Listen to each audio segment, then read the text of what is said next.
L'apparition du Seigneur Jagannath, le Seigneur de l'univers. Le Ratha-yatra, ou festival des chars, en l'honneur de Jagannath, Subhadra et Balaram, est célébré chaque année dans la ville de Puri en Inde, depuis 5000 ans dans l'état d'Orissa. 4 lieux saints sont nommés d'après les armes de Sri Vishnu. Puridam est appelé Shanka Kshetra, la conque, Bhubaneswar et Chakra Kshetra, le disque, Jajpur et Gada Kshetra, la masse, Konarak et Padma Kshetra, le lotus.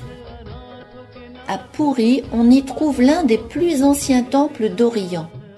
Le récit qui s'y rattache est certes l'un des plus fascinants de toute l'histoire védique. Au Satya Yuga, le roi Indradyumna, un grand dévot de Vishnu, désirait ardemment rencontrer le Seigneur face à face. Un jour, le Seigneur fit en sorte qu'un dévot se présente à la cour. Au cours de leur entretien, le pèlerin décrivit une incarnation de Vishnu du nom de Nila Madhava. Ces propos incitèrent le roi à lancer plusieurs brahmanes à la recherche de Nila Madhava, dont il devait s'enquérir dans toutes les directions. Échouant dans leur mission, ils regagnèrent tous la capitale, à l'exception d'un prêtre nommé Vidyapati. Après avoir longtemps erré, Vidyapati gagna enfin une région habitée par les Shabara, des non-aryens. Là, il trouva asile sous le toit d'un certain Vishvasu. À son arrivée, le maître de séant étant absent, Lalita s'y trouvait seule. Bientôt, son père rentre et prie sa fille de servir leur hôte brahmanique selon les règles de l'hospitalité. Plus tard, Vidyapati épousera la jeune Lalita à la demande du Shabara. Alors qu'il vit sous son toit, Vidyapati remarque l'étrange comportement du Shabara Vishvasu. Chaque soir, il s'enfonce dans l'ombre pour ne reparaître que le lendemain vers midi, enveloppé des effluves du camphre, du musc et du santal. À ces questions, Lalita répond que son père se rend en un lieu secret pour y adorer Sri Nila Madhava. Cela se trouve à Kantilo, à 112 km de Puri. Vidyapati ne peut contenir sa joie. Bien que son père lui ait interdit d'en parler à quiconque, Lalita outrepasse cet ordre en informant son époux. Vidyapati fut aussitôt impatient de le contempler. Cédant enfin aux prières incessantes de sa fille, Vishvasu guide Vidyapati jusqu'à Nila Madhava, non sans lui bander d'abord les yeux.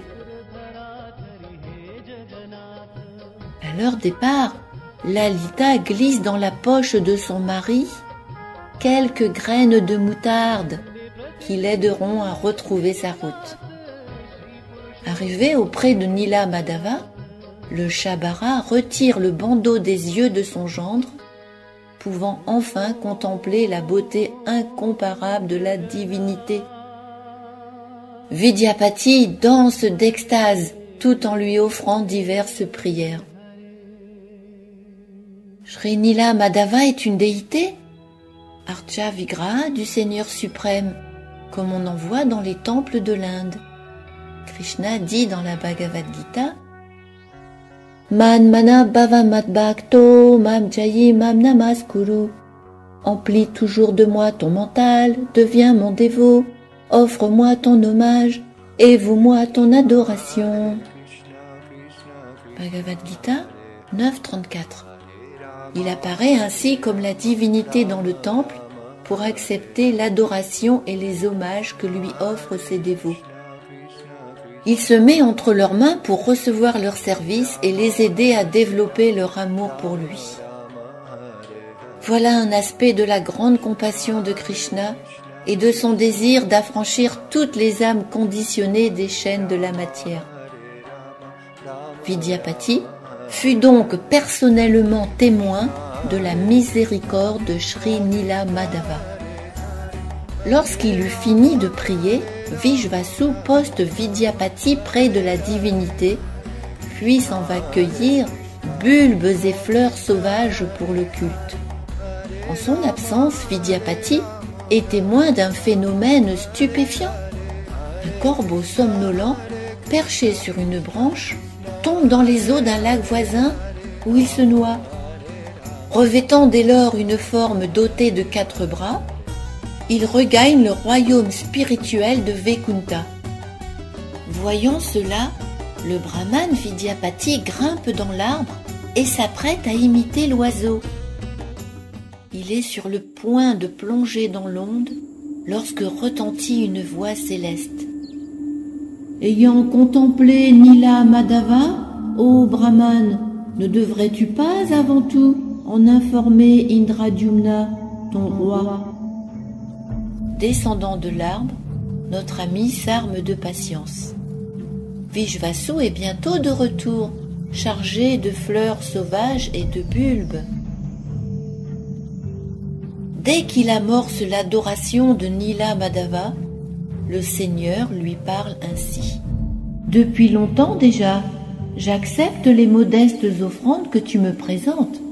Or, j'aspire désormais au culte opulent que m'offrira mon dévot, le roi Indradyumna. » À ces paroles, le Shabara songe. « On me dépossédera du service que j'offre à Sri Nila Madhava. » Alors il ligote son gendre, qu'il retient prisonnier sous son toit. Cédant avec le temps aux supplications répétées de sa fille, il libère cependant le brahmane. Celui-ci se hâte aussitôt vers le palais du roi pour l'informer de sa découverte. Gagné par l'extase, le roi, entouré d'une grande foule, part à la recherche de Nila Madhava. Les graines semées par Vidyapati tout le long de sa route ont fait germer des plants de moutarde. C'est ainsi qu'Indradyumna peut retracer le chemin qui mène à Nila Madhava. Arrivé à destination, il n'en trouve cependant nulle trace. Ne pouvant contempler la forme sublime du Seigneur, Indradyumna assiège le village des Shabara et appréhende Vishvasu. Soudain, une voix céleste se fait entendre. « Relâche-le, ô roi! Construis plutôt un temple au sommet du mont Nila. Là, tu pourras me voir en tant que Daru Brahman, la vérité absolue manifestée sous une forme de bois. Tu ne me verras plus sous les traits de Nila Madhava. » Pour ériger ce temple, Indradyumna fait transporter de la pierre de Bolamala jusqu'au mont Nilakandara grâce à une route construite à cette fin. Le saint pèlerinage de Puri revêt la forme d'une conque. Au cœur de celle-ci, le roi fonde une cité qu'il nomme Ramakrishnapur. Là se dresse le temple. On estime sa hauteur à 120 coudées, 54 mètres, plus 27 mètres pour les fondations. Au sommet du temple, le roi construit un pinacle rond qu'il surmonte ensuite d'un disque, le chakra. Il rehausse le tout par des feuilles d'or. Puis, désirant le faire consacrer par Brahma, le roi part pour Brahmaloka. Parvenu à destination, il doit patienter fort longtemps avant de voir le démiurge. Entre-temps, le temple situé à proximité de l'océan est enseveli sous le sable de la plage. En l'absence du monarque, d'abord Suradev, puis Gala Madhava règne sur le pays. Ce dernier arrache le temple au sable qui le recouvre depuis des lustres. Toutefois, Indradyumna revient du séjour de Brahma et revendique la construction du temple. Mais Gala Madhava prétend le contraire. Or, près du temple se dresse un banyan où vit depuis des siècles un corbeau. Chantant sans cesse le saint nom de Ram, il avait observé l'entière construction du temple. Aussi proclame-t-il que l'édifice sacré a bel et bien été érigé par Indradyumna, mais qu'en son absence, le sable l'a enseveli. Le corbeau ajoute que Gala Madhava s'est contenté de le découvrir.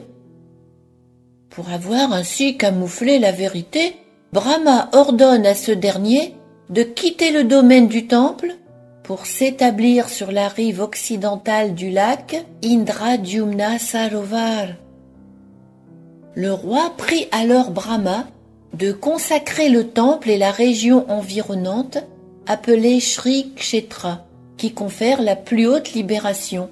Mais Brahma de répondre: Shri Kshetra est une manifestation de la puissance interne du Seigneur.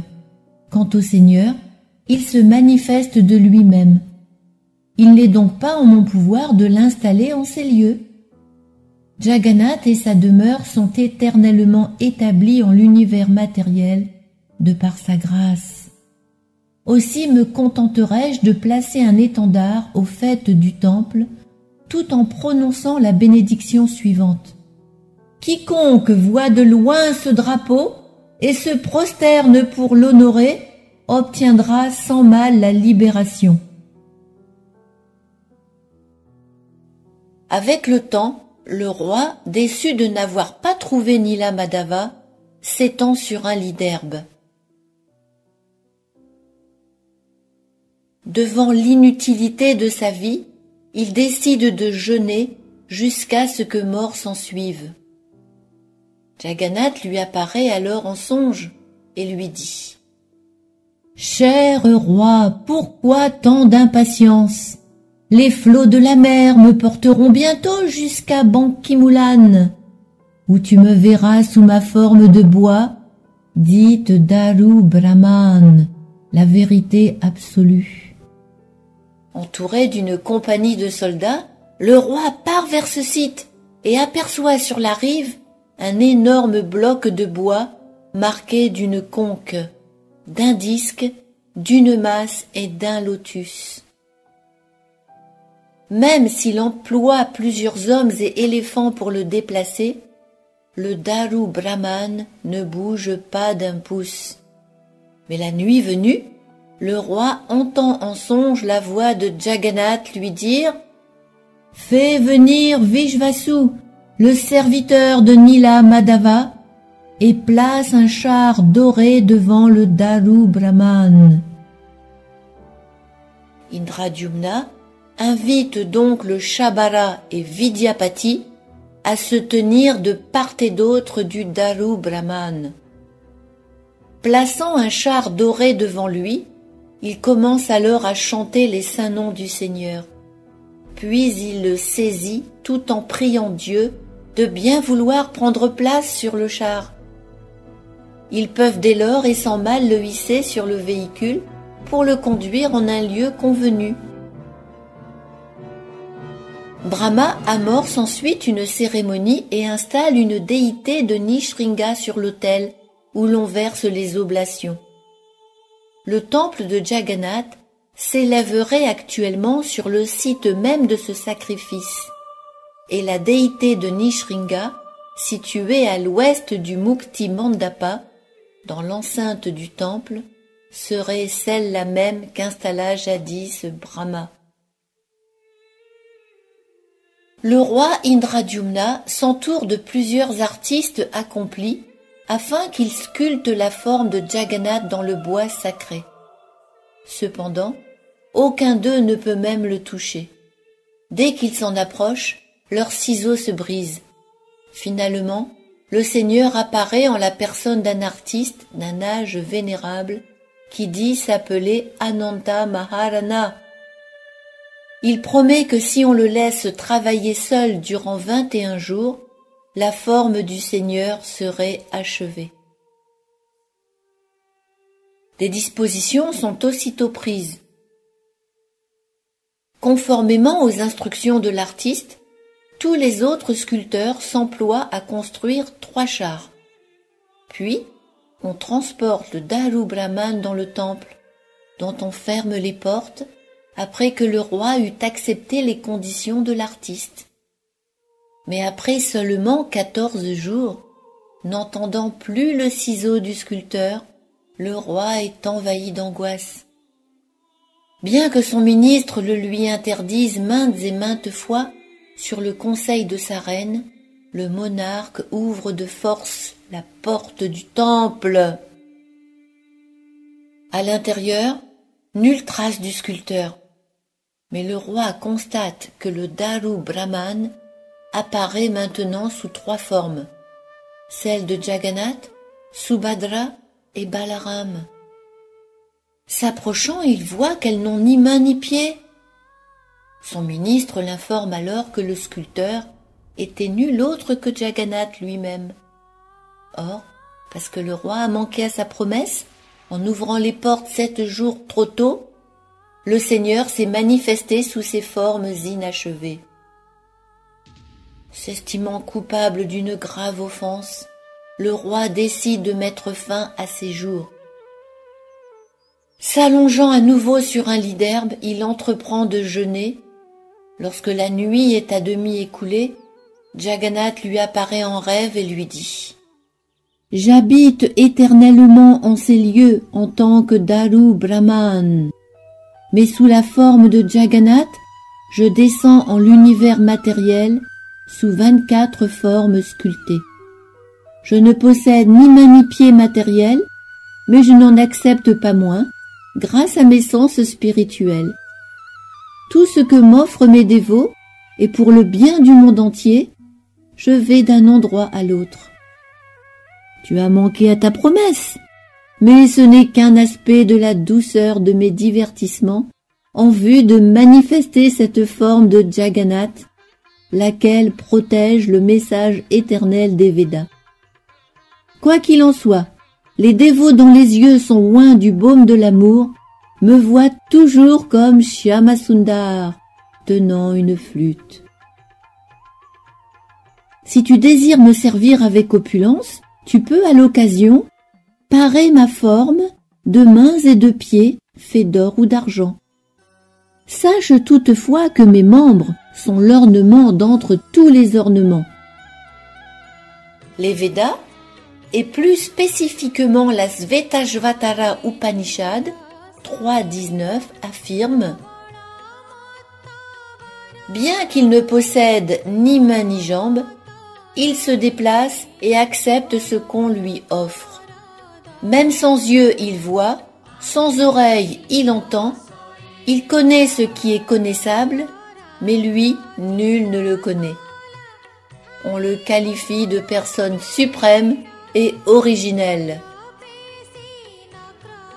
Pour protéger cette assertion des Védas, Jagannath assume une forme n'ayant ni main ni jambe. Or, il n'en accepte pas moins 56 mets différents, offerts à raison de 8 fois par jour. Et il parcourt le monde dans son superbe char. Ayant entendu les paroles de Jagannath en songe, le roi en fut comblé et le pria ainsi. « Ô Seigneur, accorde-moi une faveur, que les descendants du sculpteur qui ont manifesté ta forme puissent, d'âge en âge, prendre part à la construction des 3 chars. » Souriant imperceptiblement, Jagannath répondit « Qu'il en soit ainsi. Les descendants de Vishvasu, qui me servaient naguère sous la forme de Sri Nila Madhava, doivent me servir de génération en génération et seront appelés les Dayitas. Les descendants de Vidyapati, nés de son épouse brahmanique, doivent accomplir mon adoration. Ceux nés de Lalita cuisineront pour moi et seront appelés Suyara. Puis le roi Indradyumna dit à Jagannath, « Seigneur, accorde-moi une deuxième faveur, que les portes de ton temple ne se ferment que 3 heures par jour, qu'elles demeurent ouvertes le reste du temps, que tous les habitants de l'univers puissent te voir. De plus, permets qu'on cuisine toute la journée pour toi, de sorte que tes doigts pareils au lotus ne s'assèchent jamais. » Jagannath de répondre, « Qu'il en soit ainsi. Et quelle bénédiction brigues-tu pour toi-même » Le roi, « Je ne désire aucun descendant, afin que nul dans le futur ne puisse prétendre que ton temple lui appartient. Veuille m'accorder cette seule bénédiction. »« Qu'il en soit ainsi, » répondit à nouveau Jagannath. Ainsi, les miséricordieux Jagannath, Subhadra et Balaram sont-ils apparus en ce monde matériel pour le bien de tous les êtres vivants. Quelle bénédiction confère-t-il? Nous lisons dans le Narada Purana 52.12. Narayan, le Seigneur suprême, dit à Lakshmi. À Puri, séjour difficile d'accès dans les 3 mondes, se trouve la forme de Keshava, façonnée par Dieu lui-même. Le seul fait de voir la forme de Keshava permet aux humains d'atteindre aisément mon royaume. Ainsi Jagannath délivre-t-il l'univers entier, surtout lorsqu'il se déplace sur son char à la vue de tous. Je me prosterne donc devant Jagannath, Subhadra et Balaram, alors qu'ils roulent à bord de leur char, et je prie qu'ils pardonnent les offenses que j'ai pu commettre en cherchant gauchement à décrire leur glorieuse apparition en ce monde. Note de l'auteur, Monsieur Somanath Kuntia, prêtre et écrivain au temple de Jagannath Puri. Jai Jagannath, toute gloire au Seigneur de l'univers. Hari Haribo, Haribo. Il y a bien longtemps de cela, le puissant roi Indradyumna, grand dévot du Seigneur Shri Krishna, désirait voir Nila Madhava.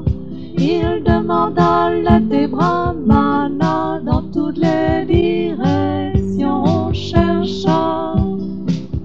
Sans résultat, personne ne trouva, seul Vidyapati ne revint pas. Jagannatha, sois miséricordieux, Seigneur de l'univers, montre-toi à nos yeux. Il habitait chez un Sabara, Vishva sous le père de Lalita. Elle cuisinait de bons repas, et c'est pourquoi il l'épousa. Mais bien souvent le Sabara à la maison ne restait pas.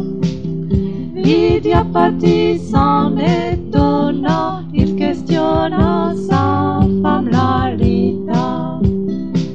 Jagannatha, sois miséricordieux, Seigneur de l'univers, montre-toi à nos yeux. Malgré ses craintes, elle lui révéla qu'il adorait Nila Madhava. Alors Vidyapati supplia d'être conduit près de Shri Krishna. Puis il prévient Indradyumna qu'il a trouvé Nila Madhava. Mais alors qu'il revient sur ses pas, Krishna à ses yeux ne paraît pas. Jagannatha, sois miséricordieux, Seigneur de l'univers, montre-toi à nos yeux. Une grande colère s'empara du roi, mais du ciel il entend une voix. Tu dois temple pour moi. J'y viendrai dans ma forme de bois. L'habile sculpteur Vishvakarma, qui est l'architecte des Devas, au palais du roi se présenta dans la province de Nilachala.